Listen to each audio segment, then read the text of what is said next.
Kolkata RG Kar medical college ആശുപത്രിയിൽ PG ഡോക്ടറെ പീഡിപ്പിച്ച് കൊലപ്പെടുത്തിയ കേസിൽ വിധി അല്പസമയത്തിനകം. സീൽദാ സെഷൻസ് കോടതി ജഡ്ജി അനിർബൻ ദാസ് ആണ് വിധി പ്രസ്താവിക്കുക. ബലാത്സംഗം, കൊലപാതകമടക്കമുള്ള കുറ്റങ്ങളാണ് പ്രതി സഞ്ജയ് റോയ്ക്കെതിരെ ചുമത്തിയിരിക്കുന്നത്. വിവരങ്ങളുമായി ബൽറാം നെടുങ്ങാടി. ബൽറാം, അത് വലിയ പ്രതിഷേധത്തിനും വലിയ രാഷ്ട്രീയ പോരാട്ടങ്ങൾക്കുമൊക്കെ വേദിയായ ഒരു സംഭവ കാലമാണ്. എപ്പോഴത്തേക്കാണ് ശിക്ഷാവിധി പ്രഖ്യാപനം പ്രതീക്ഷിക്കേണ്ടത്? ബൽറാം. ഹാഷ്മി, രാജ്യം മുഴുവൻ കാത്തിരിക്കുന്ന ഒരു വിധിയാണ് കൊൽക്കത്തയിലെ Sealdah additional district and sessions കോടതി ജഡ്ജി അനിർബാൻ ദാസിൽ നിന്നും വരാനിരിക്കുന്നത്. അല്പസമയത്തിനകം തന്നെ ഈ കേസിൽ കോടതി വിധി പറയും എന്നാണ് പ്രതീക്ഷിക്കുന്നത്.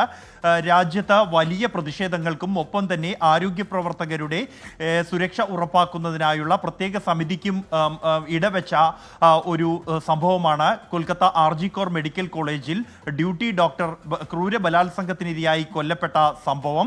ഓഗസ്റ്റ് 9-നാണ് ഈ സംഭവം നടക്കുന്നത്. ഈ കൊല നടന്ന് മണിക്കൂറുകൾക്ക് ശേഷമാണ്, ഏതാണ്ട് 10 മണിക്കൂറിന് ശേഷമാണ് ഈ പെൺകുട്ടിയുടെ 31-കാരിയായ റെസിഡന്റ് ഡോക്ടറുടെ മൃതദേഹം ആശുപത്രിയുടെ അത്യാഹിത വിഭാഗത്തിന്റെ 3-ാം നിലയിലുള്ള സെമിനാർ ഹാളിൽ നിന്നും കണ്ടെത്തുന്നത്. തുടർന്ന് ഈ കേസിൽ FIR രജിസ്റ്റർ ചെയ്യാൻ പോലും വേറെ മണിക്കൂറുകൾ പിന്നിട്ടു. ഇതിനെതിരെ തന്നെ ആശുപത്രിയിൽ വലിയ പ്രതിഷേധമുയരുകയും തൊട്ടടുത്ത ദിവസം തന്നെ ഈ കേസിലെ പ്രതി സഞ്ജയ് റോയിയെ പോലീസ് അറസ്റ്റ് ചെയ്യുകയും ചെയ്തു.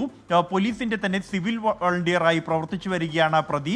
എന്നാൽ ഈ സംഭവത്തിൽ പെൺകുട്ടിയുടെ മൃതദേഹത്തിൽ കണ്ടെത്തിയ അതിക്രൂരമായ മുറിവുകൾ, മുഖത്തും ശരീരമാസകലവും സ്വകാര്യ ഭാഗങ്ങളിലടക്കം ഏറ്റ ക്രൂരമായ മുറിവുകൾ, അത് കേസിൽ ഒന്നിലേറെ പേർ ഉൾപ്പെട്ടിട്ടുണ്ട്. ഇതൊരു കൂട്ടബലാത്സംഗമാണ് എന്ന സംശയത്തിന് ഇടവെക്കുകയും അത് വലിയ തോതിൽ പ്രതിഷേധങ്ങൾക്ക് കാരണമാകുകയും ചെയ്തു. തെളിവ് നശിപ്പിക്കാൻ ഉണ്ടായ ഇടപെടലുകൾ, ഒപ്പം തന്നെ പോലീസ് ഇടപെടലിനുണ്ടായ കാലതാമസം, ഈ കൊല്ലപ്പെട്ട പെൺകുട്ടിയുടെ മാതാപിതാക്കളിൽ നിന്നും മണിക്കൂറുകളോളം സംഭവം മറച്ചുവെച്ചത് അടക്കമുള്ള കാര്യങ്ങൾ പ്രതിഷേധത്തിനും നിയമപോരാട്ടങ്ങൾക്കും ഇടവെക്കുകയും ദിവസങ്ങൾക്കകം ഈ ഓഗസ്റ്റ് 13-ന് തന്നെ ഈ കേസ് CBIക്ക് വിടാനുള്ള തീരുമാനമുണ്ടാവുകയും ചെയ്തു. തൊട്ടടുത്ത ദിവസം 14-ന് രാത്രി ആശുപത്രിയിലുണ്ടായ അക്രമ സംഭവങ്ങൾ മുൻപൊരിക്കലും രാജ്യത്ത് കണ്ടിട്ടില്ലാത്ത വിധം നൂറുകണക്കിന് പേർ ഒരു ആശുപത്രിയിൽ കയറി അത്യാഹിത വിഭാഗം അടിച്ചു തകർക്കുന്ന സംഭവവും ഈ ക്രൂര